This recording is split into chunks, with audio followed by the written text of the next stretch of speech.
Thank you for joining me on 13 Plus. I'm Cali Lichter, and this is On the Docket, a weekly recap of crime and court in and around the state of Michigan. This week, we look into a lot of sentencings, some of them fatal and some of them involving explosive chemicals. We also look into a lawsuit filed on behalf of people in the marijuana industry in Michigan against the state. All of that and more is On the Docket.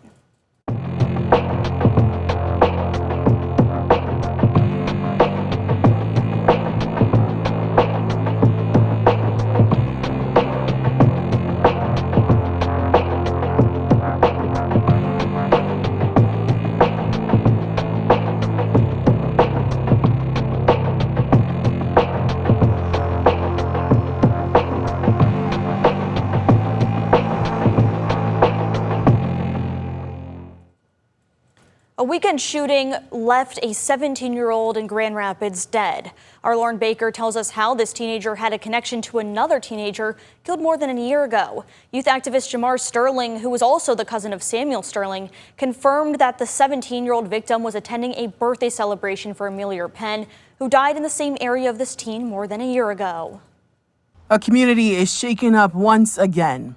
It's sad. It's frustrating. After gun violence claims the life of a teen in the same area, another teen was killed more than a year ago. I just want the violence to stop. Youth activist Jamar Sterling told 13 on Your Side that the victim was killed celebrating the birthday of Amelia Penn, who died on the same street more than a year ago. Deepest condolences to the family, but also to the young men, to the youth who has been impacted by this devastating loss of life. Chief of Police Eric Winstrom says between 75 to 100 rounds of bullets were fired in the 400 block of Umatilla Street Saturday. He says investigators are looking into everything from a motive behind the shooting to how many shooters were involved. There were multiple shooters, like I said, at least two, but there could have been, I wouldn't be surprised if there were 5 shooters or even more. So many rounds. It looks like possibly 2 groups got into an altercation with each other. Winstrom says the violence between this group of teens has been a concern since Penn's death. To help the issue, he says parents can help by encouraging their teens to do better. The mothers and fathers and the mother figures and father figures need to step up and do a better job mentoring the young people, making sure that they know that they have something to hope for, something to live for, that there is a better path. Sterling says the city needs to be more proactive in helping kids mentally and emotionally. But most importantly, he wants teens to know this. I'm asking y'all, put the guns down. Let's not deal in revenge. Let's deal in honoring those who have fallen, those who have become victims of gun violence in a different type of way. Let's deal with your hurt differently. For a second time, the city has declined to rename a street in the city after Amelia, even though his father, Corey, says he has thousands of people behind him. A second attempt to rename a Southeast Grand Rapids street in honor of a teen lost to gun violence was declined by the city earlier this week. Amelia Penn was just 15 years old when he was shot and killed on Umatilla Street in June of last year. His father, Corey Penn, petitioned to rename Umatilla in honor of Amelia this summer, which was met with community pushback. You guys are going to open up a can of worms you can't close. We don't need a sign to validate violence. It brings back too much memories of what happened right there on that street. And ultimately declined due to criteria and community feelings. Now Penn is asking to rename Delaware Street Southeast to Amelia Penn Way, which is the street where he lived. A letter to the city engineer Tim Berkman from Penn says in part, "We now have over 2,000 online signatures and 400 physical signatures. I've spoken directly with GRPD Chief Eric Winstrom, who confirmed his support and that of the department." Second Ward Commissioner Melinda Yasasi said at the October 7th Community Development Committee meeting that it's difficult to take everyone's feelings into account. On what that policy says is somebody who's made contributions during their lifetime, which is hard to have that discussion with with somebody and regarding their child. Everybody's life is important. She also says why go through the same process if it would have the same outcome. To not move it forward would be the same outcome, say if there was a new process. So why would we have somebody go through that process if we were going to do the same thing? She suggested other ways to honor all lives lost to gun violence in the city. In a city agenda action request letter dated the same day, it reads in part that the request does not meet required conditions for approval, and we will not further process this request. A teenager will spend nearly 3 decades in prison for the shooting death of a 15-year-old girl last summer around the same time as Amelia. Josiah Pittman pleaded guilty to shooting Lakeisha Williams in May of last year. She was not the intended target. We didn't get an explanation, but Pittman's attorney says he's a product of a cycle of community violence. So how does it stop? How does the cycle, generation to generation, or at least in this case, and you have a young man who picks up a firearm and does the same thing? That question was posed by Judge Scott Noda to the defense attorney of Josiah Pittman, a teen who will spend decades in prison for the shooting death of 15-year-old Lakeisha Williams last summer. She was not his intended target. Pittman pleaded guilty to the May 2024 murder after shooting into a group of people near Studio Park in downtown Grand Rapids, killing Lakeisha while she was on a scooter. My other children are grieving deeply and live in fear that the same thing might happen to them. Her mother, Shakita Matheson, spoke in court so that her daughter's killer can be held accountable for his actions. I share this not out of anger, but out of honesty, to make sure my daughter's life, my pain, our family's experience is truly heard and remembered. Although not a justification for Lakeisha's death, Pittman's attorney talked at length on how Pittman is a child of the community who was failed. And it created a situation for Josiah where he felt like he was in a situation where he was in a constant threat of gun violence. Pittman says it was the devil who took over him in that moment. Even though Lakeisha was not my intended target, I was wrong nonetheless for letting the devil take control of my actions on that horrible day. Judge Nono says he doesn't have a solution to teenage gun violence, but the role of the court is holding people accountable. I wish I knew what compels a young man to pick up a firearm and to carelessly shoot it toward the group of people. I wish I understood that. He sentenced Pittman to 25 to 50 years in prison for the murder after he serves 2 for felony firearm.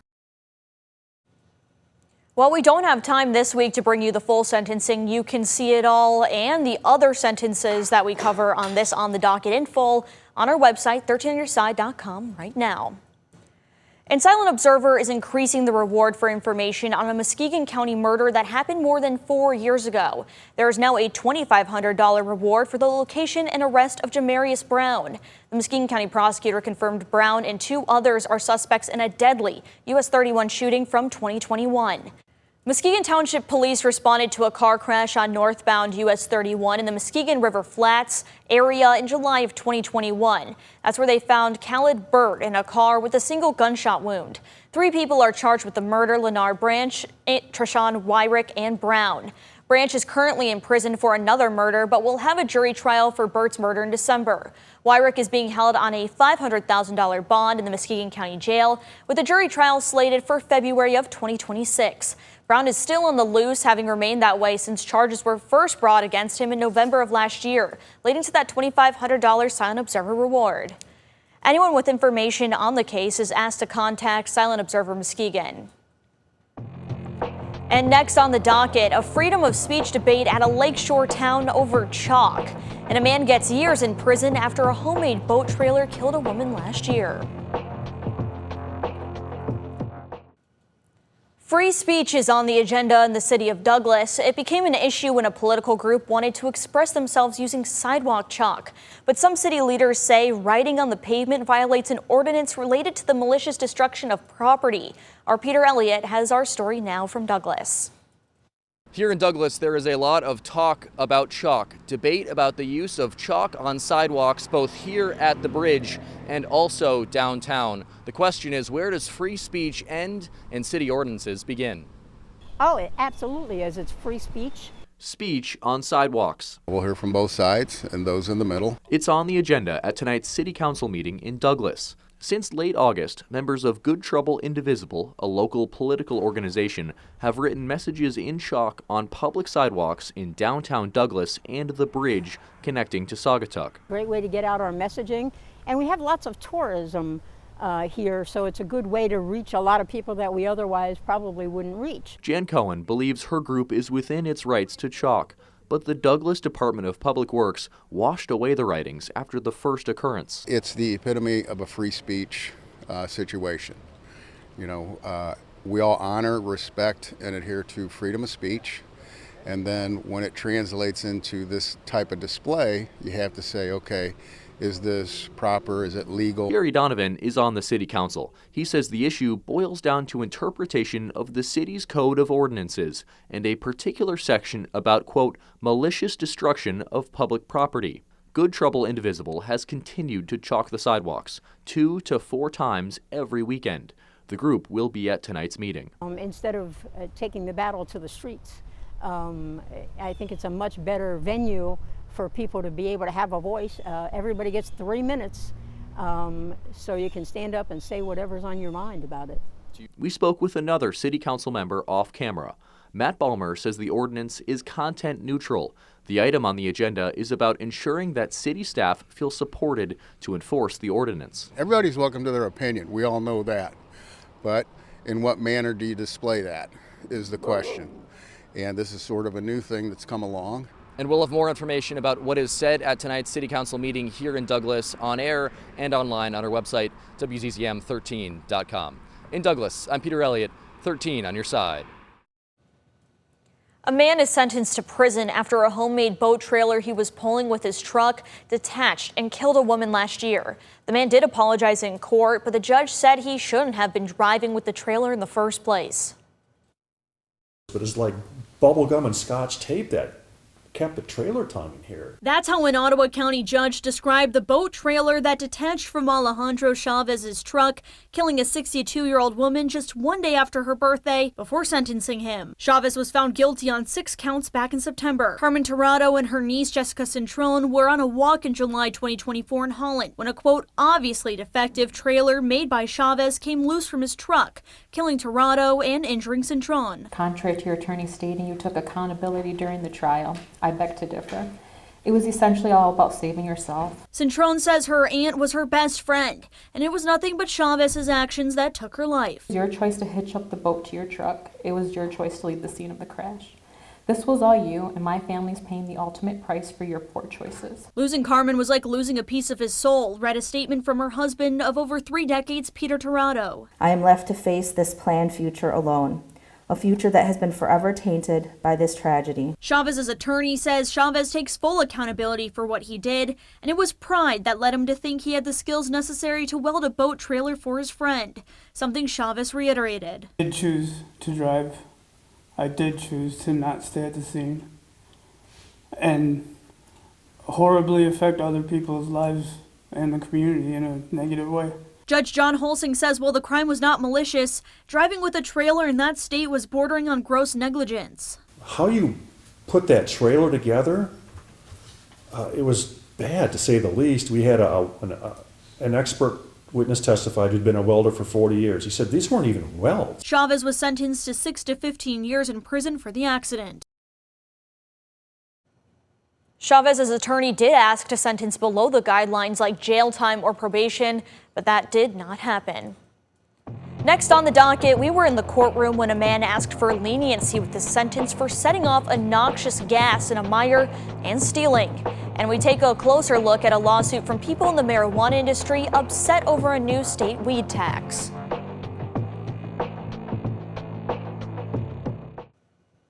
A man was arrested in late September, 2 states over, for allegedly drug trafficking.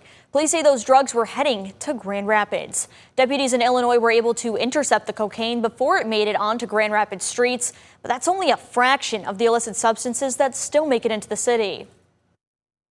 18,956 grams. That's how much cocaine could have made it onto Grand Rapids streets if a man wasn't arrested in Illinois. Court documents say Jose Rodarte Garcia was traveling on I-55 in Will County, Illinois, when he was pulled over for a cracked windshield on September 20th. After some conversation, the deputy who pulled him over was prompted to search Rodarte Garcia's van. The deputy's K-9, Edo, gave a positive alert for narcotics. After a search of the van, 15 tinfoil packages of cocaine were found behind a panel. Court documents say Rodarte Garcia was making a trip to Grand Rapids after picking up the van the previous day in Mexico under the direction of his wife's cousin. He had allegedly been doing this for 3 months, making trips to cities, making thousands of dollars with each trip. Grand Rapids Police Chief Eric Winstrom says these drug traffickers and cartel members do not care how drugs affect a population as long as they make a profit. They don't care if individuals get addicted. They don't care if they overdose and die. They are just trying to make money. A lot of times times, they'll see these drugs carried in big 18-wheeler trucks, making it more difficult for law enforcement to intercept a delivery. Very large amount of an illegal drug, especially a drug like fentanyl, which is so potent. Just a small package hidden somewhere in an 18-wheeler, it's going to be very difficult for law enforcement to find. Windstrom saw what illegal drug trafficking can do to a city while on the force in Chicago, and he doesn't want Grand Rapids to become a city numb to it. Damage that leaving illegal narcotics activity unaccounted for, where we don't hold individuals accountable, I realize the impact that can have on a neighborhood, on an entire city.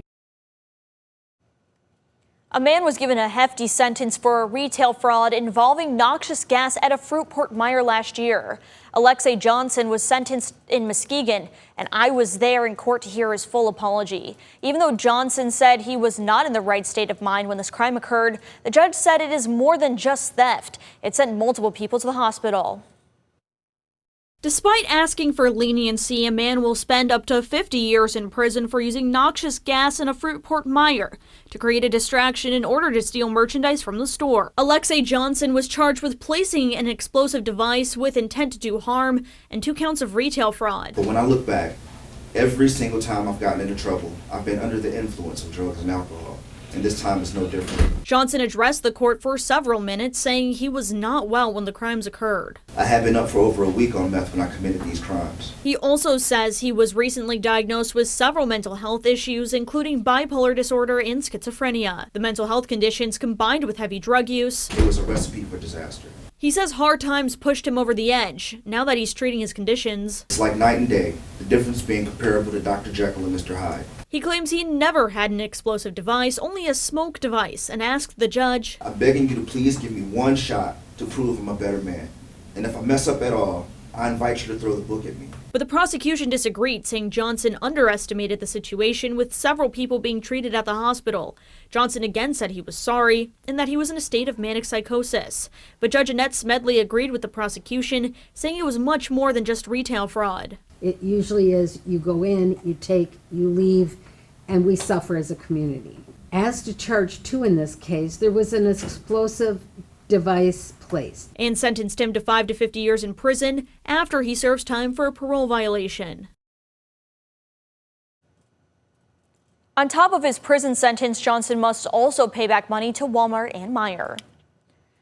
A Michigan marijuana industry group is suing the state government over a new 24% wholesale tax in the new state budget. It claims the tax is unconstitutional and would hurt already struggling cannabis businesses. Arnick Nelson spoke with a local dispensary owner about the lawsuit filed by the Michigan Cannabis Industry Association against the state. Hours after Governor Gretchen Whitmer signed the state budget, that includes this sales tax hike. In order to amend a ballot initiative, you do need that supermajority because this was put in front of the will of the people, right? The people of Michigan voted this into law, and you need to respect the constitutionality of that bill. Casey Cronoli is the founder and owner of Farmhouse Wellness, a small Grand Rapids dispensary. He supports a lawsuit filed by the Michigan Cannabis Industry Association, which argues a 24% wholesale tax on marijuana products is unconstitutional. Cronoli says the burden of increasing the current total tax of 16% would fall the most on consumers. You know, as a consumer, you spend $100, it's $140 out the door. That's a big difference from $116 out the door right now. The lawsuit was filed after Governor Gretchen Whitmer signed the state budget that includes the new tax, estimated to generate more than $400 million in revenue to help rebuild Michigan roads. It argues lawmakers lacked the 3/4 supermajority constitutionally needed to change voter-approved laws. An additional 24% is only going to put additional pressure on the system, additional pressure on the industry, which unfortunately is currently on shaky ground. You know, there's a lot of small growers and processors that are just barely hanging on. Cronoli says although he believes his business is okay in the short term due to its focus on medical cannabis, he's worried about the future ramifications of the sales tax after it goes into effect in January. I tend to believe that you can't fight City Hall. You know, that's my experience. So if the state legislature and the state governor decided that this is the source that they want to pull from for revenue, it's hard for sure, but I would anticipate there's a fair chance that it will stay in the long term, unfortunately. The MyCIA is also seeking an injunction to block the enforcement of the tax in January as the case proceeds.